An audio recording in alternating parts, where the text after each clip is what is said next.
what a topic. What sort of a God would send good people to hell? That's quite a topic. I wonder what you think of when you think of hell. What comes to your mind? Maybe it's something like this. If you just put that picture up. Maybe it's something like that. I wouldn't be surprised at all if that's what many people thought of as hell. And not only that, but with God standing at the top, throwing people in, casting people in, into this pit, this torture chamber, this dungeon. And as they're going down the sides of this chasm, they're pleading for mercy. We're really sorry, please let us out, please let us out. And God's standing over the top of them saying, no, it's too late, you had your chance. Now you're going to suffer. I wouldn't be at all surprised if that was many people's thought when they thought of hell. I think that is a gross misunderstanding and caricature of the biblical teaching about hell. And hopefully that will become clear as I go on. So my initial response to this question, what sort of a God would send good people to hell, would be not the God I believe in.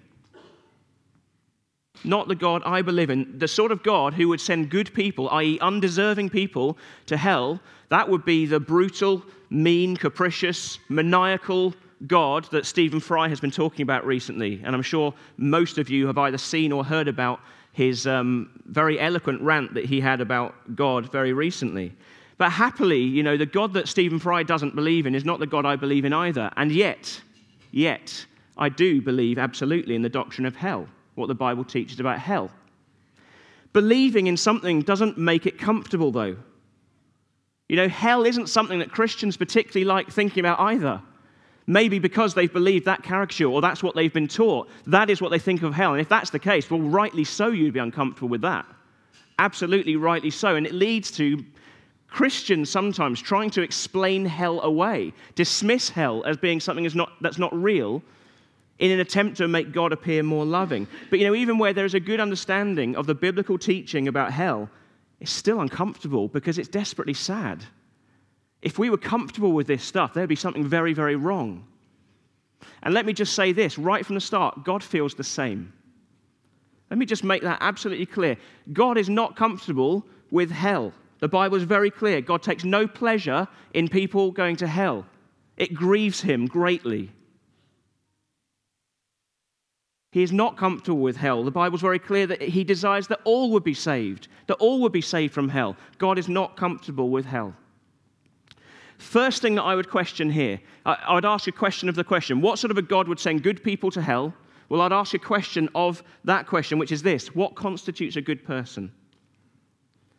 I guess we would probably all agree that if hell exists, someone like Adolf Hitler, for example, well, the evil he's perpetrated, he absolutely should go there. Or like these Islamic State people at the moment who are beheading children, according to reports. Pure evil. Pure evil. Surely if hell exists, those are the sorts of people who should go there. But does anyone else qualify? Who else might qualify? Murderers? Murder's bad, isn't it? Because it's so destructive. Taking somebody's life. Rapists? Pedophiles? What about if you committed adultery? That's pretty destructive. Committing adultery, that destroys many people's lives.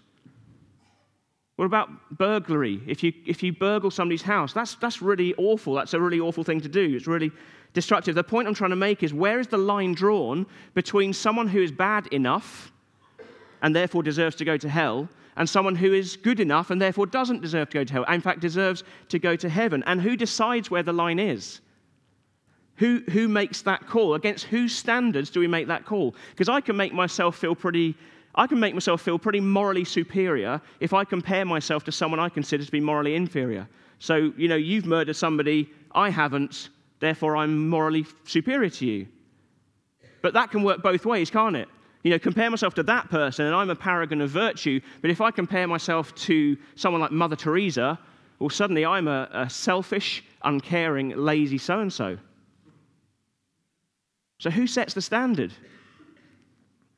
Well, the biblical teaching on that's very, very clear, is that God sets the standard. It's his standard. It's God's standard is the benchmark against which we will all be judged in the end. And compared to him, we all fall way short. We all fall short. We're all in the same boat. Because there is something wrong with the human heart. And do you know what? I think we all know that, whether you're a Christian, not a Christian, whatever. I think we all know that when we look inside ourselves, when we look into our soul, we can always find some things that are not so good. I know the potential that is in me to harm others. I have harmed others. But I know the potential in me to harm others with my words, with my actions. I know that I have to battle against things like anger at times, or lust at other times, or other things at other times. I know the selfishness that is in me, how self-centered and self-absorbed I can be. Do you know what? I know I can make the world a better place. I can contribute to that, but I know equally I can make the world a worse place. It was G.K. Chesterton who famously responded to a question posed in the Times newspaper, "What is wrong with the world?" And he simply replied, "Dear sirs, I am. I am." So who is good, or who is good enough? Because actually the biblical teaching is that we all fall short of God's standard. But that still leaves us with the rather uncomfortable idea of hell and judgment, which incidentally is only really uncomfortable in our Western culture, you understand? This is not a problem for most other cultures in the world. In fact, what presents a far bigger problem for many other world cultures is the outrageous idea that God would forgive. What sort of a God would send bad people to heaven would be their question. And so I think it's important to understand that this does have a cultural context, an important cultural context. It's important for us to be aware of that. Just because we live in a culture that has one particular view doesn't mean it's the right view, doesn't mean it's the only view. Who's to say that our cultural take on things is superior to any other culture's take on things? And Jesus was certainly in no doubt about the reality of hell. This is why it's beyond me how any Christian could try to dismiss hell as being not real. Jesus was in no doubt. You know, I think sometimes people have a bit of a cardboard cutout version of Jesus. You know, I like Jesus. I like the things he taught and did. You know, he talks about peace a lot, forgetting that Jesus could be very confrontational, and he did speak a lot about hell and judgment. And you can't have it both ways. And if Jesus said stuff about this, I think we've got to take that seriously. So I'm going to look at something that Jesus did say. It's a parable that he told. A parable is a figurative story which is there to illustrate a point. It's not a literal version of things. It's to make a point. So this is in Luke 16, the rich man and Lazarus. It says, "There was a rich man who was dressed in purple and fine linen and lived in luxury every day. At his gate was laid a beggar named Lazarus, covered with sores and longing to eat what fell from the rich man's table. Even the dogs came and licked his sores. The time came when the beggar died, and the angels carried him to Abraham's side," basically meaning heaven. "The rich man also died and was buried. In hell, where he was in torment, he looked up and saw Abraham far away with Lazarus by his side. So he called to him, 'Father Abraham, have pity on me and send Lazarus to dip the tip of his finger in water and cool my tongue, because I am in agony in this fire.' But Abraham replied, 'Son, remember that in your lifetime you received your good things, while Lazarus received bad things, but now he's comforted here and you are in agony.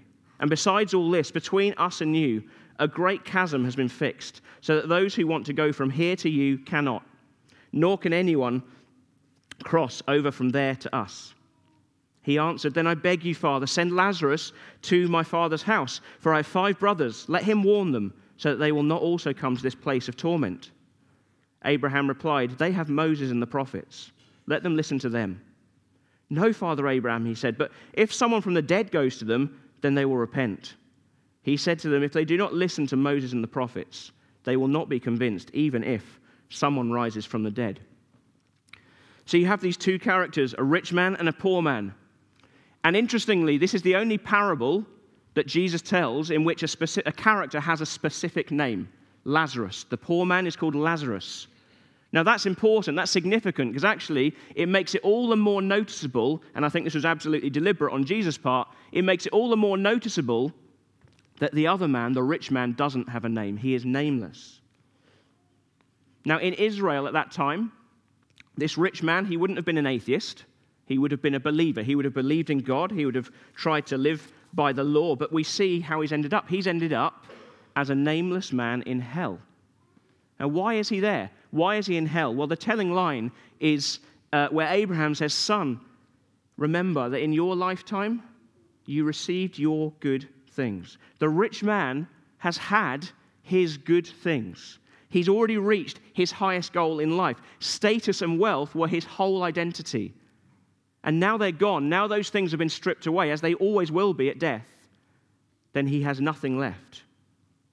There's no him left. There's no identity left, because his identity was entirely built on his status and on his wealth. You received your good things. You received what you consider to be the best, the highest goal, the fulfillment of life. You've already had that. Now he's a nameless man in hell. Because the idea of sin actually goes a lot further than whether you're a good person or a bad person. It goes a lot further than following rules or breaking rules. Sin is actually when you build your identity on anything other than God. Proof of that is the Pharisees. You know, the Pharisees, boy, in the Bible, the religious leaders of the day, boy, did they follow rules. I mean, they fastidiously followed the law, but Jesus said they were lost. And if you were here last week, you'll have heard it. They were called a bunch of hypocrites. They were lost. Because actually, they weren't, in following those rules, in following the law, they weren't seeking to build an identity on God or on pleasing God. It was all about themselves. They were trying to save themselves. They were trying to gain a sense that God owes us something because we're so good, because we follow the rules. Sin is when you build your identity on things other than God. When you take a good thing and turn it into an ultimate thing. When you look at anything in this life and you say, if I have that, if I could just have that, then I would have importance and I would have value. And if I don't have that, then I have nothing. So when things like money or career, talents, looks, relationships, family, power, control, approval, comfort, when those sorts of things become more fundamental to your identity, more fundamental to your sense of significance, security, acceptance than the love of God, then even if you believe in the God of the Bible, you're actually worshipping something else. And that's sin. And it's like it starts a fire in your heart. It's like it starts a spiritual fire in your soul. And I think that's what the Bible's getting at when it uses imagery of fire. It uses the fire imagery in this parable and in a couple of other places, but it doesn't always talk about fire. I don't think that's literal fire, as in hell is going to be a very fiery place. I think it's a metaphor for actually something worse. And that is the torment. You see this rich man, he's in torment. Why? Because he's lost everything. He's lost his wealth, and that was what mattered to him. The torment that sin will ultimately bring.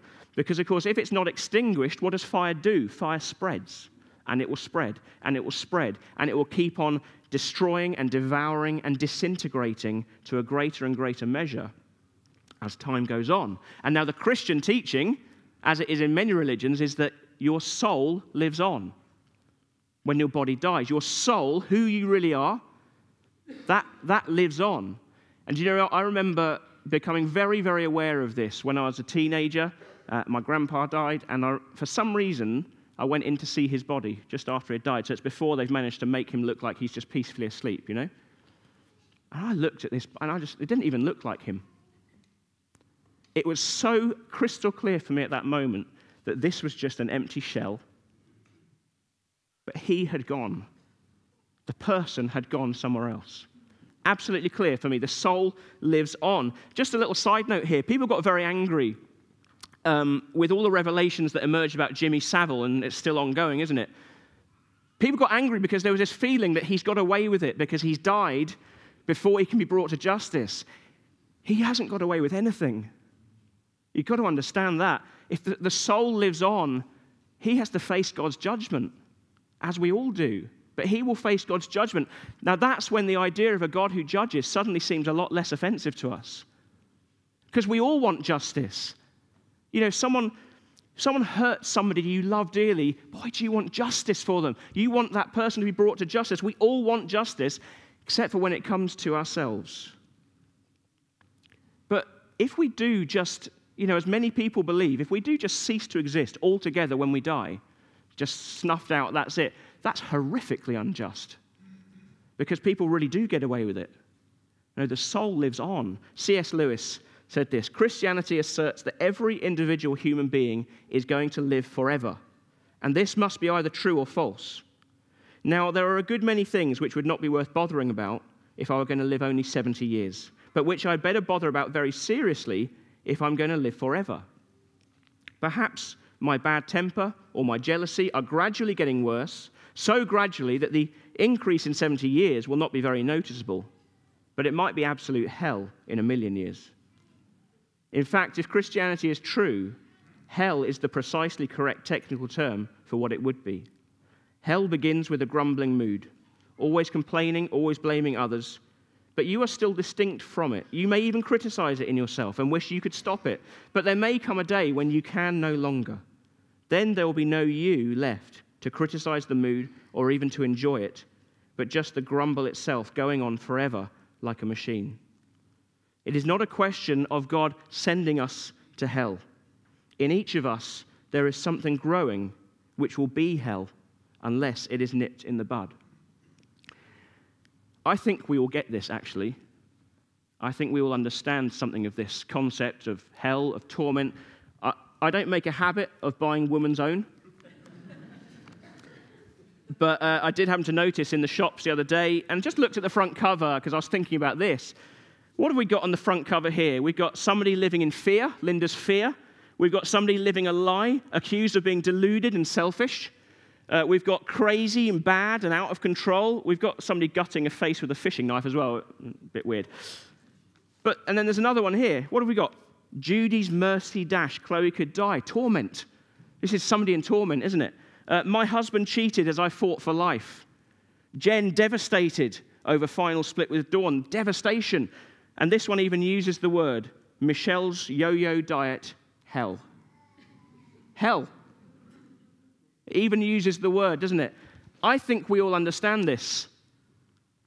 These are people with money, with fame, and all the rest going through torment. They could say, my life, it just feels like I'm going through hell. And I think we understand the concept of torment and going through hell, and how that can feel like there's a fire, and it's a fire that is spreading out of control and destroying and disintegrating. You know, when you're going through torment, it feels like you're falling apart. You're falling to pieces, disintegrating. And going back to what I said a bit earlier, it's one thing to love a career, that's fine.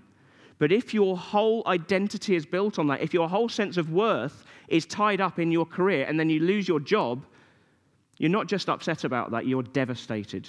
It's torment. You're ruined. Your life is ruined. It's one thing to love somebody or to want to be loved, to want a relationship. But if your whole identity is built on that relationship and it goes wrong, you're not just hurt by that. You're devastated. You're ruined. You feel worthless. You're disintegrating. You're falling apart. You're falling to pieces. When we take good things, because career is good, relationships, good, but when we take good things and turn them into ultimate things, they will enslave you and they will ultimately destroy you, because when those things are taken away, then you're left with nothing. No identity, no name. Hell is the result of a life disconnected from God that begins now, and if it's not nipped in the bud, it will flower and it will continue to grow on that trajectory for eternity. If the fire isn't extinguished, it will spread for eternity and devour and destroy. Verse 26 in here says, between us and you, a great chasm has been fixed, so that those who want to go from here to you cannot, nor can anyone cross over from there to us. Hell is a place of separation. People often think, as I said earlier, people often think of hell as a dungeon, a torture chamber, a fiery pit, and all the rest. Actually, what hell is separation from God. It is complete separation from the presence of God, complete separation for eternity from the presence of God. If sin is saying, leave me alone to God, which I think it is, that kind of independent spirit, I don't need you, I'm going to base my life on these things, not you, I don't need you. If sin is saying, leave me alone to God, then hell is God ultimately saying, okay, have it your way. Not with any glee, but with great hurt. I think parents know something of this. If you're a parent, I think you know that sometimes the most effective punishment or discipline for a child is to actually let them do what they want to do and actually experience the consequences. You know, you've got the ovens on and you're in the kitchen, you're saying, stay away from the oven because it's hot and don't touch it, it will hurt you. But there's that independent spirit in the child, and I think, again, parents all know about this. Daddy, leave me alone, I want to explore this myself. Sometimes it's good to let them experience the consequences. But, of course, we don't usually do that, do we? Because if we actually let them do what they want, it'll be dangerous. It could kill them. So we put constraints on. We put loving constraints on our children as parents. But then when they become an adult, then there comes a time when the parent has to let the child go. The parent has to say, now you make your own choices. The constraints are off, actually. It's over to you. In effect, the parent has to say to the child, thy will be done. Might not like it, but they have to say it. Humans spend their lives trying to be independent from God. In effect, we spend our lives trying to leap over that chasm in the story. We never make it, but we try and leap over that chasm. People run towards hell thinking it's going to be great, thinking it's going to be fun, thinking freedom, constraints off, run away from God, because people think that independence is the same thing as freedom, and it's not. Independence is not the same thing as freedom. But nobody, apart from Jesus, no one knows what it is to be completely separated from God, because no one in this life is completely separated from God. Whatever you believe about God, whether you believe in God or not, I believe that God sustains you, that God sustains the world, and that he puts constraints in place in this world that we might never know about, but you'll know about it when they're gone. Complete separation from God, eternal separation from God and the presence of God, that will be hell. And it won't be fun. It won't be good. It won't be freedom.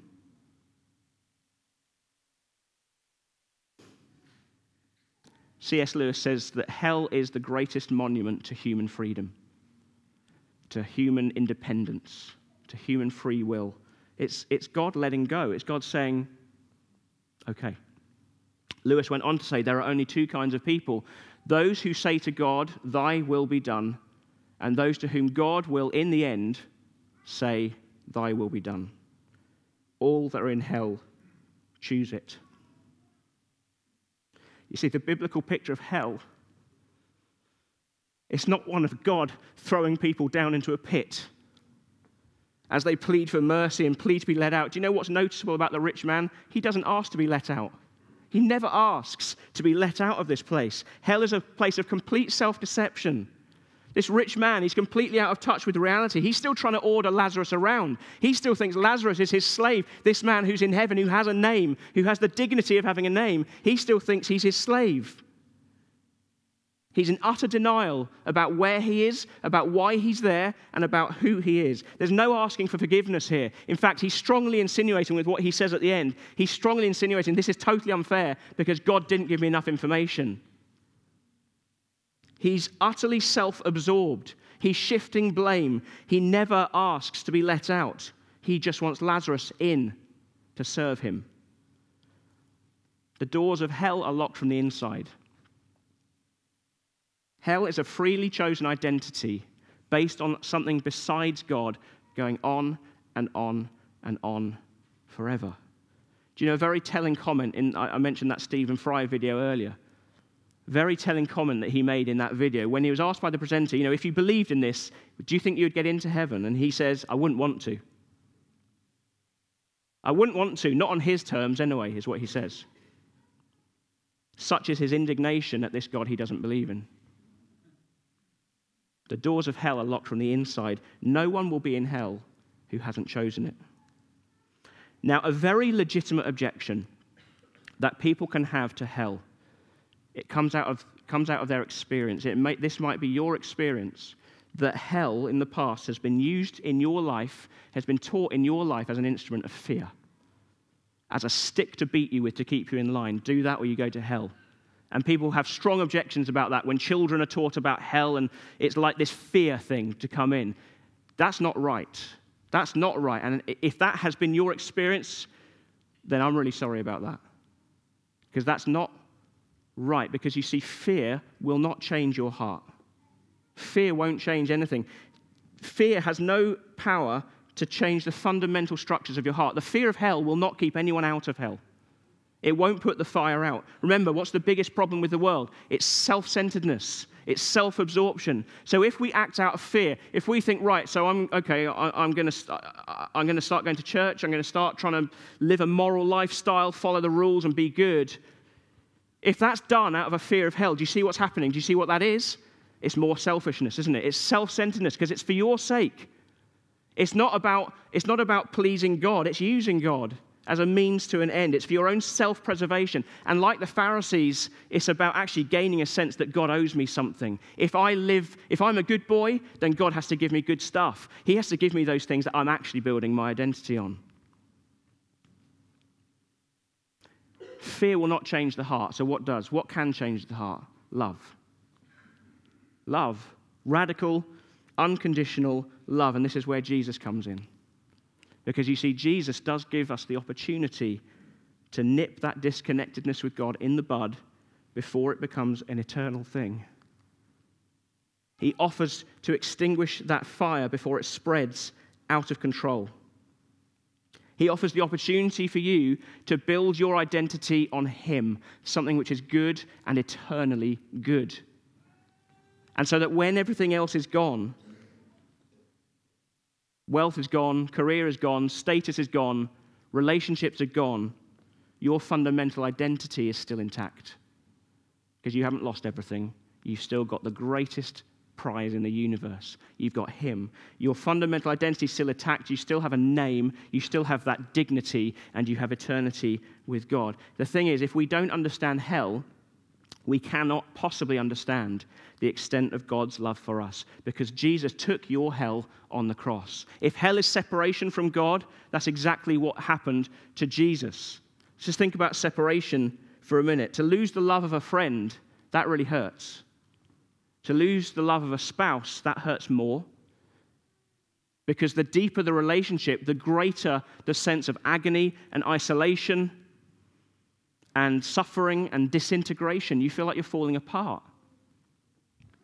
Well, for Jesus to be forsaken on the cross, for Him to be separated from His Father, that is beyond our imagining. Such was the depth of the relationship between the Son and the Father, Jesus and His Father in heaven.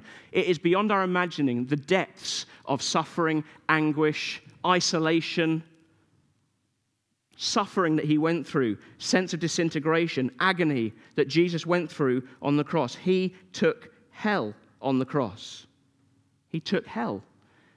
And unless you believe in hell, you'll never know how much He loves you. You'll never know how much He suffered for you, how much you cost, how much He values you. As I said earlier, people, sometimes Christians, trying to make God appear more loving by dismissing the uncomfortable things, the comfortable idea of hell and judgment. That doesn't make God more loving, it makes Him less loving. Because if there's no hell, there's no cost. Somebody came up to you and said, look, while you were away on holiday, I just popped around your house and I noticed a bill had come in through the door and I paid it for you. And you don't need to pay me back, it's fine. Well, the key question there is, of course, how much was it? How big was that bill? You know, if it was my monthly subscription to Woman's Own, well,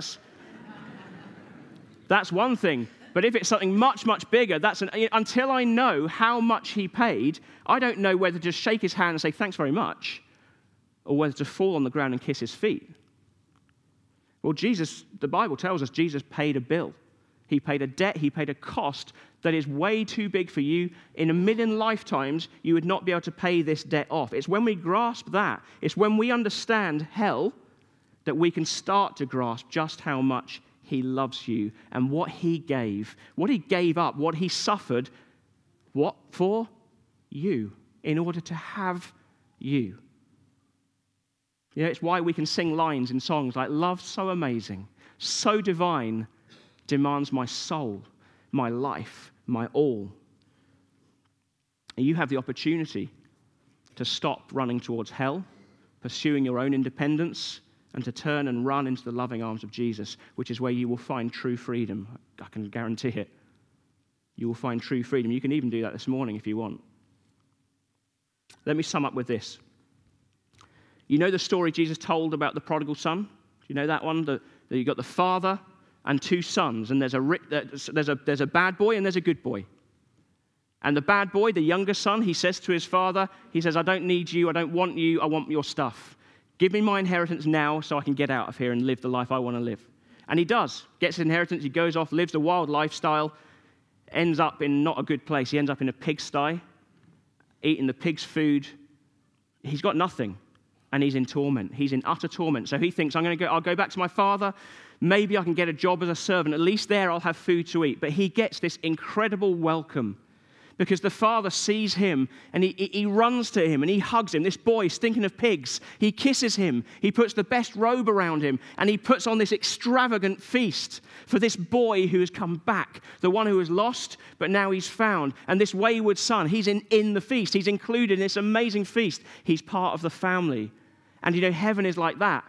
Heaven is a welcome for anyone who's ever been in the pit, who's ever been in the pigsty, who's ever been in torment and is willing to say, can you end this for me, Jesus? And Jesus says, yes, absolutely, absolutely, come in. Please, come in.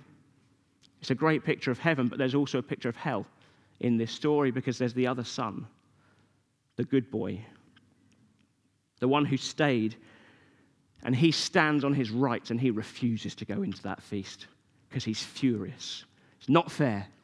Not fair. I've worked for you all these years. I've slaved for you all these years. You owe me this. And you give it away so freely. This feast, you give it away. And he's fuming.